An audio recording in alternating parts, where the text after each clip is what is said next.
ఈ రోజు మీరు ఒకసారి చూడండి, నేను వాస్తవాలన్నీ మీ ముందర పెట్టాను. 7 వైట్ పేపర్లు పెట్టాను. 100 రోజుల్లో అన్ని డిపార్ట్మెంట్లు సమీక్షలు చేశాను. సమీక్షలు చేస్తా ఉంటే నాకే షాకింగ్ న్యూస్ వస్తా ఉంది. డిపార్ట్మెంట్ లో కేంద్రం ఇచ్చిన డబ్బుల్ని వాడేసి, డైవర్ట్ చేసి, ఒక విధంగా దుర్వినియోగం చేసి, కడాన దేనికి ఖర్చు పెట్టామో చెప్పకుండా తిరిగి మనకిచ్చే డబ్బులు కూడా రాకుండా పోయే పరిస్థితి వచ్చింది.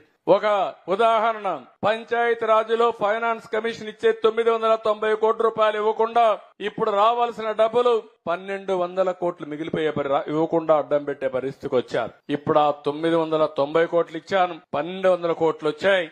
ఇప్పుడు సర్పంచులందరికీ కాస్తో కూస్తో వెసులుబాటు వచ్చి పనులు చేసే స్థాయికి తీసుకొచ్చావంటే అది గాడి దప్పిన పరిపాలన ఘాట్లో పెట్టడం అని చెప్పి కూడా నేను మీ అందరికి విజ్ఞప్తి చేస్తున్నా. ఒక రంగం అని కాదు, అన్ని రంగాలలో ఇదే పరిస్థితి. ఈ రోజు ఇక్కడ ఉంది, మీ ఊరు పక్కనే ఏదైతే రిజర్వాయర్ ఇక్కడ